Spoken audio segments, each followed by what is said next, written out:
Dan pemirsa, kita akan membahasnya secara lebih detail bersama dengan Ujang Komarudin selaku pengamat politik. Assalamualaikum, selamat petang Kang Ujang. Waalaikumsalam Mbak Cica, selamat petang.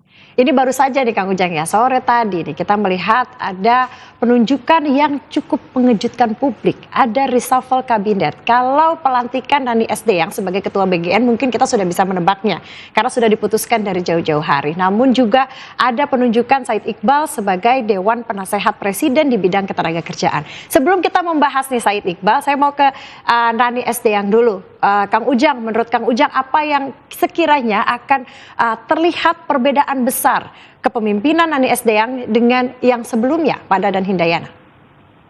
Ya, gaya kepemimpinan ya, leadership ya. Dulu kepemimpinan Pak Dadan Hindayana itu lemah gitu, kurang fokus, lalu ya terjadi katakanlah banyak persoalan. Maka saya melihat dari kepemimpinan Ibu Nani ini akan lebih terbuka ya, lebih responsif dan lebih progresif dan lebih katakanlah tadi fokus bekerja membenahi apa-apa yang kurang, apa-apa yang salah, apa-apa yang minus dari program makan bergizi gratis. Jadi saya melihatnya tadi kepemimpinan yang dulu dianggap lemah gitu ya, yang sekarang bisa kuat ya, tegas, karena kan kita tahu bahwa Ibu Nani ini kan apa ya, tokoh perempuan yang kuat, yang sering sidak juga ke dapur-dapur ya, ke SPPG, dan tadi ya dengan tindakan-tindakannya itu banyak dapur-dapur yang sudah disuspend ya ketika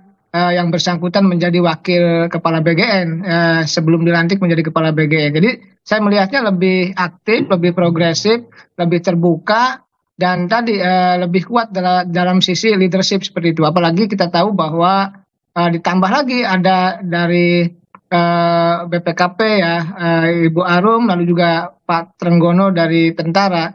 Saya sih melihatnya sisi yang positif ya, ketika ada persoalan, ada problem yang besar terkait dengan tata kelola dan termasuk ada dugaan korupsi, maka suka tidak suka, senang tidak senang, kepemimpinannya harus dirubah. Lebih tegas saja, lebih progresif saja, lebih aktif saja, lebih terbuka saja, sehingga nanti publik akan melihat, akan menilai secara objektif apa yang dilakukan oleh pemimpin lama sebelumnya dengan pemimpin baru ini. Apakah lebih bagus atau seperti apa begitu? Apakah dengan gaya kepemimpinan yang berbeda, Nani SD yang lebih tegas, ini bisa memberikan apa ya, ketenangan di publik bahwa tidak akan ada lagi kebocoran-kebocoran atau kecurangan dugaan korupsi dalam praktek SPPG, Pak Ujang? Iya, ketegasan itu dibutuhkan ya dalam memimpin sebuah lembaga, sebuah institusi, apalagi ini ada program prioritas Pak Presiden ya, program unggulan, program yang menjadi wajah Bapak Presiden. Oleh karena itu saya melihat ketika kepemimpinannya tegas, yang salah ya salah, yang benar ya benar gitu, yang korup ya korup, itu harus ditindak, maka disitulah sejatinya akan terjadi kepercayaan. Oleh karena itu ini ujian juga bagi pimpinan baru BGN ya, kepala dan wakil kepala yang baru, untuk memastikan tadi sikap tegas itu betul-betul merubah katakanlah tata kelola termasuk citra di mata publik. Karena bagaimanapun publik sedang menunggu, publik sedang berharap, publik juga akan terus mengawasi terkait jalannya makan bergizi gratis ya dari pemerintahan Pak Prabowo Gibran.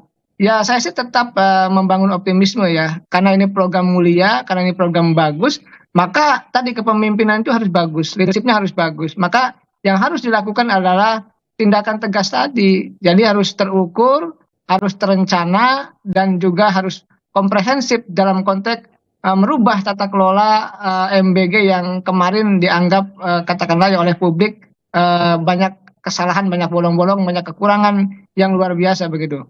Baik, Kang Ujang, kalau tadi kita sudah bahas tadi SD yang ini juga yang mengejutkan publik adalah masuknya Said Iqbal yang kita ketahui sebagai ketua buruh ini bisa masuk ke dalam lingkaran istana. Menurut Kang Ujang, melihat keputusan Presiden menunjuk Said Iqbal yang selama ini dikenal sebagai tokoh buruh menjadi Dewan Penasehat Presiden di bidang ketenagakerjaan, apa pertimbangan strategis Presiden di balik keputusan ini? Ya, kalau saya sih melihat dari sisi profesionalisme ya, beliau presiden KSPI kalau nggak salah ya, lalu juga apa namanya ketua Partai Buruh, jangan lupa juga, dan pengalamannya memang matang di situ. Mungkin dari pengalamannya, dari pengetahuannya gitu ya, dari jejak latar belakangnya, maka diperlukan pikiran-pikiran untuk membantu Pak Presiden. Saya melihat di situ sih, karena Pak Presiden butuh betul-betul orang yang tahu dan paham terkait dengan perburuhan dan tahu juga solusinya seperti apa ke depan dalam konteks katakanlah mensejahterakan para buruh.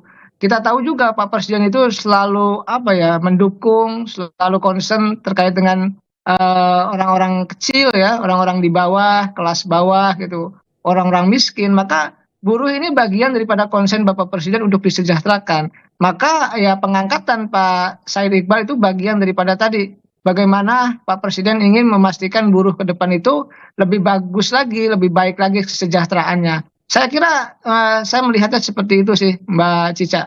Sebetulnya seberapa strategis sih posisi Dewan Penasehat Presiden di bidang ketenagakerjaan ini dalam mempengaruhi kebijakan ketenagakerjaan? Padahal Dewan Penasehat ini kan bukan lembaga eksekutif yang bisa membuat keputusan atau eksekutor kebijakan, Kang Ujang.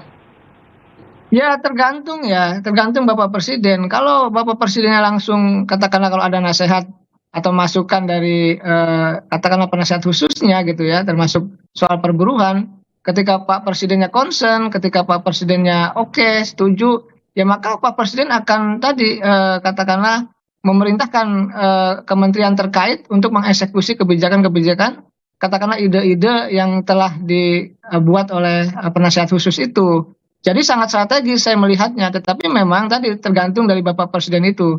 Idenya, nasihatnya, masukannya kepada Bapak Presiden harus dilanjutkan kepada kementerian, sehingga tadi kementerian teknis, kementerian lah yang mengeksekusi apa yang menjadi katakanlah keinginan Bapak Presiden atas masukan dari para penasehat Presiden tersebut. Jadi saya melihatnya tetap sangat strategis begitu, walaupun bukan Baik. kementerian tersendiri.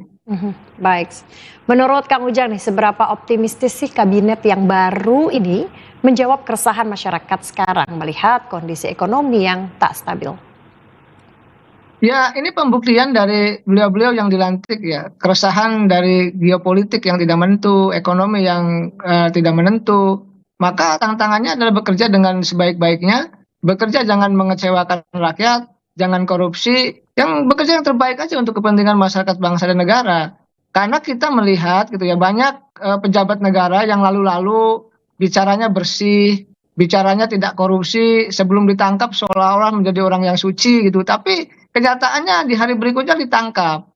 Ini yang tidak bagus. Oleh karena itu, pembuktian dari beliau-beliau yang dilantik hari ini itu harus akan menentukan tadi katakanlah penilaian publik terhadap para pejabat negara. Saya tetap optimis, tapi di saat yang sama juga katakanlah bapak-bapak, ibu-ibu yang dilantik tersebut harus membuktikan diri bahwa masyarakat yang sedang sulit secara ekonomi harus dijawab dengan katakanlah kinerja yang baik, kinerja yang memuaskan, kinerja yang tadi yang katakanlah memuaskan publik, sehingga walaupun publik sedang sulit secara ekonomi, tetapi paling tidak kalau menterinya bagus, kalau kepala badannya bekerja dengan baik, wakil-wakilnya juga begitu, maka rakyat itu akan terobati. Karena katakanlah pejabatnya berintegritas, profesional, bekerja untuk kepentingan masyarakat bangsa negara, bukan bekerja untuk kepentingan pribadi, kelompok, ataupun partai politik. Baik, kita lihat nanti Kang Ujang ya, bagaimana kiprah dari Ibu Nani SDR dan juga Said Iqbal dalam kabinet yang baru ini. Kita lihat nanti bagaimana kinerjanya setahun ke depan. Terima kasih Ujang Komarudin, pengamat politik, untuk dialognya bersama kami. Selamat petang Kang Ujang. Selamat petang Mbak Cica.